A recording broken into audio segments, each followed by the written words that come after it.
प्यारे दोस्तों, क्या आप जानते हैं कि सुंदरकांड पाठ सिर्फ एक अध्याय नहीं बल्कि हमारे जीवन को बदलने का एक माध्यम है।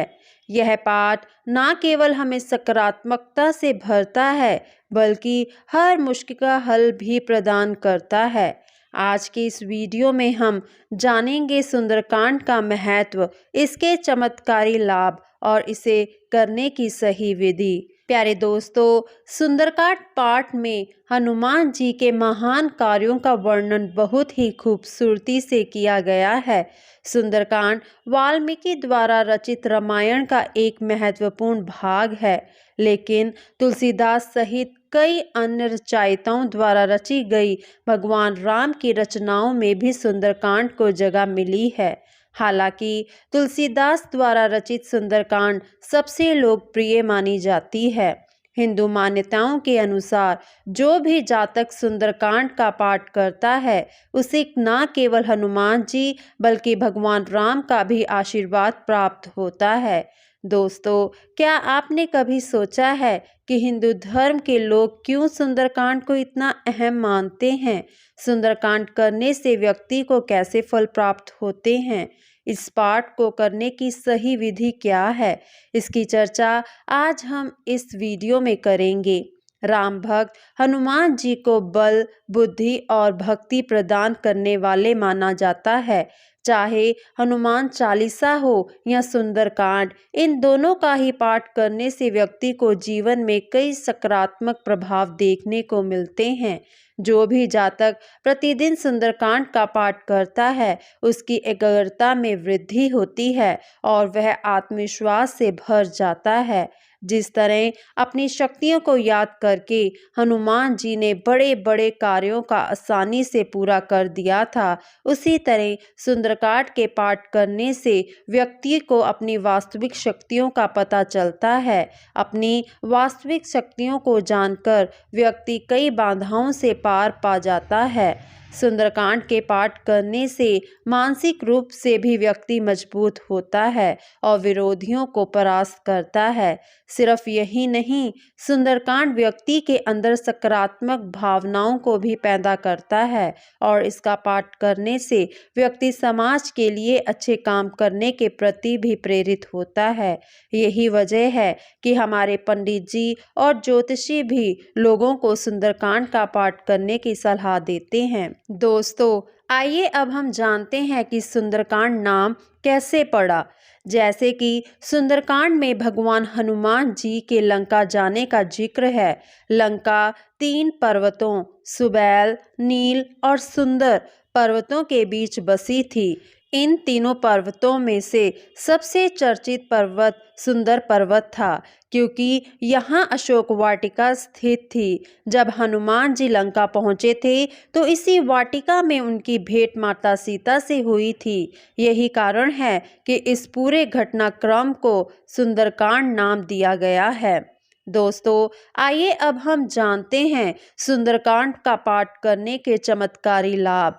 सुंदरकांड गोस्वामी तुलसीदास द्वारा लिखी गई रामचरितमानस के 7 अध्यायों में से 5वां अध्याय है। रामचरितमानस के सभी अध्याय भगवान की भक्ति के लिए हैं, लेकिन सुंदरकांड का महत्व अधिक बताया गया है। जहाँ एक और पूर्ण रामचरितमानस में भगवान के गुणों को दर्शाया गया है, उनकी महिमा बताई गई है, लेकिन दूसरी ओर रामचरितमानस के सुंदरकांड की कथा सबसे अलग और निराली है। इसमें भगवान राम के गुणों को ही नहीं बल्कि उनके भक्त के गुणों और उनकी विजय के बारे में भी बताया गया है। सुंदरकांड का पाठ सभी मनोकामनाओं को पूर्ण करने वाला माना गया है। किसी भी प्रकार की परेशानी या संकट हो, सुंदरकांड के पाठ से यह संकट तुरंत ही दूर हो जाता है। सुंदरकांड के पाठ से भूत, पिशाच, यमराज, शनि, राहु, केतु, ग्रह, नक्षत्र आदि सभी का भय दूर हो जाता है। हनुमान जी के सुंदरकांड का पाठ सप्ताह में एक बार जरूर करना चाहिए। ज्योतिष शास्त्र के अनुसार भी विषम परिस्थितियों में सुंदरकांड का पाठ करने की सलाह दी जाती है। जीवन में किसी प्रकार की समस्या उत्पन्न होती है तो आप संकल्प लेकर लगातार सुंदरकांड का पाठ करें। सुंदरकांड पाठ से एक नहीं बल्कि अनेक सैकड़ों समस्याओं का समाधान तुरंत मिलने लगता है। श्री राम चरितमानस को रचने वाले गोस्वामी तुलसीदास के अनुसार हनुमान जी को जल्द प्रसन्न करने के लिए सुंदरकांड का पाठ एक रामबाण उपाय है। सुंदरकांड पाठ करने वालों के जीवन में खुशियों का संसार होता है और आपका जीवन सुखमय होता है। सुंदरकांड करने वाले व्यक्ति के अंदर सकारात्मक ऊर्जा का संचार होने लगता है। वह व्यक्ति किसी भी कार्य में अपनी रुचि दिखाता है तो उसमें सकारात्मक परिणाम मिलते हैं। सुंदरकांड का पाठ करने से व्यक्ति के मन से भय जाता रहता है और आत्मविश्वास में वृद्धि होती है। साप्ताहिक पाठ करने से गृह क्लेश दूर होता है और परिवार में खुशियां बढ़ती हैं। नियमित पाठ करने से कर्ज और रोग से छुटकारा मिलता है। हनुमान जी की भक्ति करने और नियमित सुंदरकांड का पाठ करने से व्यक्ति जीवन के हर क्षेत्र में सफलता से आगे बढ़ने लगता है। ज्योतिषी और पौराणिक मान्यताएं हैं कि शनिदेव हनुमान जी से डरते हैं। शनिदेव की दशा के प्रभाव को कम करने के उपायों में से एक है हनुमान जी की पूजा। शनिवार को यदि आप सुंदरकांड का पाठ करते हैं तो बजरंग बली तो प्रसन्न होंगे ही और साथ में शनिदेव भी आपका बुरा नहीं कर पाएंगे। हिंदू धर्म की प्रसिद्ध मान्यता के अनुसार सुंदरकांड का पाठ करने वाले भक्त की मनोकामना जल्द पूर्ण हो जाती है।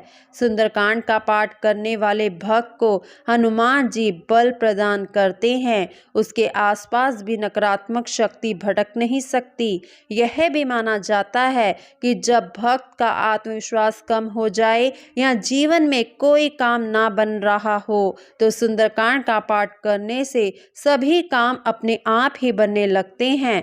आत्मविश्वास और इच्छा शक्ति जागृत होने लगती है। सुंदरकांड के महत्व को मनोवैज्ञानिकों ने बहुत ही खास माना है। शास्त्रीय मान्यताओं ने ही नहीं विज्ञान ने भी सुंदरकांड के पाठ के महत्व को समझाया है।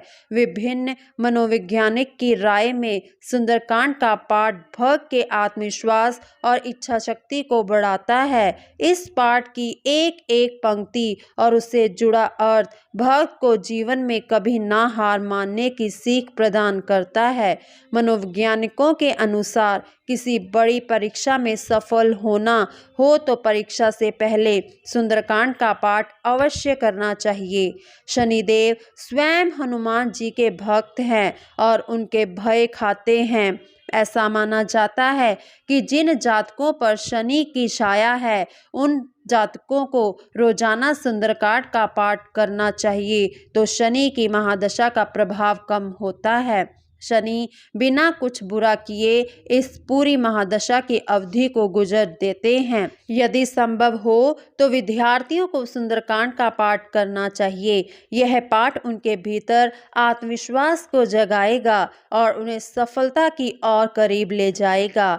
आपको शायद मालूम ना हो लेकिन यदि आप सुंदरकांड के पाठ की पंक्तियों के अर्थ जानेंगे तो आपको यह मालूम होगा कि इसमें जीवन की सफलता के सूत्र भी बताए गए हैं। इसलिए यह राय दी जाती है कि यदि रामचरितमानस का पूर्ण पाठ कोई ना कर पाए तो कम से कम सुंदरकांड का पाठ अवश्य कर लेना चाहिए। स्वयं करे सुंदरकांड का पाठ। शास्त्रों में ऐसा कहा गया है कि जब घर पर रामायण पाठ रखा जाए तो उस पूर्ण पाठ में से सुंदरकांड का पाठ घर के किसी भी सदस्य को ही करना चाहिए। इससे घर में सकारात्मक शक्तियों का प्रवाह होता है। इसका पाठ करने से रोग दूर रहते हैं। इससे आपकी दरिद्रता खत्म होती है। ज्योतिषी की नजरिए से देखा जाए तो यह पाठ घर के सभी सदस्यों के ऊपर मंडरा रहे अशुभ ग्रहों से छुटकारा दिलाता है। यदि स्वयं यह पाठ ना कर सकें तो कम से कम घर के सभी सदस्यों को यह पाठ सुनना तो जरूर चाहिए। अशुभ ग्रहों का दोष दूर करने में लाभकारी माना जाता है। सुंदरकांड का पाठ नित्य तौर पर करने से कर्ज से छुटकारा मिलता है। अगर आप पर बहुत सारा कर्ज हो गया है तो आपको सुंदरकांड का पाठ करना चाहिए। सुंदरकांड का पाठ कर्ज से मुक्ति दिलाता है, भय से मुक्ति दिलाता है। अगर आपको रात को डर लगता है और बुरे सपने आते हैं तो आपको सुंदरकांड पाठ करना चाहिए। जिस तरह से हनुमान चालीसा का पाठ करने से मन के भय से मुक्ति मिलती है, ठीक उसी तरह से सुंदरकांड का पाठ करने से मन के भय से मुक्ति मिलती है।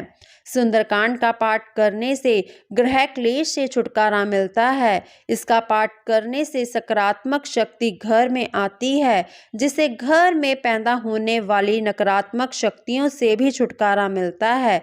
सुंदरकांड का पाठ करने से घर में माहौल सकारात्मक और प्रेम पूर्वक रहता है। यदि सुंदरकांड का पाठ घर के ही किसी सदस्य द्वारा किया जाता है तो और भी अधिक फायदेमंद होता है। चलिए दोस्तों, आपको अब बताते हैं सुंदरकांड का पाठ करने की विधि। सुंदरकांड का पाठ करने की कोई विशेष विधि नहीं है मेरे प्यारे दोस्तों।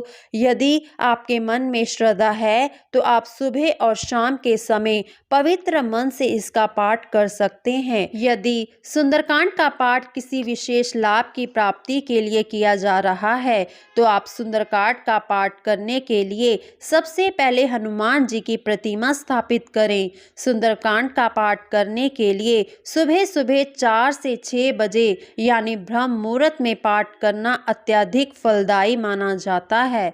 सुंदरकांड का पाठ यदि किसी विशेष फल की प्राप्ति के लिए कर रहे हैं तो शुरुआत मंगलवार या शनिवार के दिन से करें। सुंदरकांड को शुरू करने से पहले स्नान ध्यान करें और स्वच्छ कपड़े धारण करें। इसके बाद किसी मंदिर में या फिर घर के पूजा स्थल पर हनुमान जी की मूर्ति स्थापित करें। हनुमान जी के साथ साथ आप मंदिर में भगवान राम और माता सीता की प्रतिमा या तस्वीर भी स्थापित कर सकते हैं। इसके बाद हनुमान जी को फूल फल इत्यादि अर्पित करें। सुंदरकांड शुरू करने से पहले गणेश जी की पूजा करें। जिस उद्देश्य से आप सुंदरकांड का पाठ कर रहे हैं उसके पूरे होने की कामना करते हुए सुंदरकांड का पाठ करें। सुंदरकांड का पाठ करते समय मन को भटकने ना दें, अपने मन को एकाग्र रखें। जिस दिन भी आप सुंदरकांड का पाठ करें उस दिन वासना जनित विचारों को मन से में ना आने दें और ना ही वासना के वशीभूत होकर कोई काम करें। इसके साथ ही सुंदरकांड का पाठ करने वालों को मांस मंदिरा जैसे पदार्थों का सेवन नहीं करना चाहिए। दोस्तों, आशा करते हैं कि आपको यह वीडियो बहुत पसंद आई होगी। कृपया करके इस वीडियो को लाइक करें और अपने दोस्तों के साथ शेयर करें। अगर आपको यह वीडियो अच्छी लगी तो हमारे चैनल को सब्सक्राइब करें ताकि आपको ऐसी और वीडियो मिलती रहें। धन्यवाद।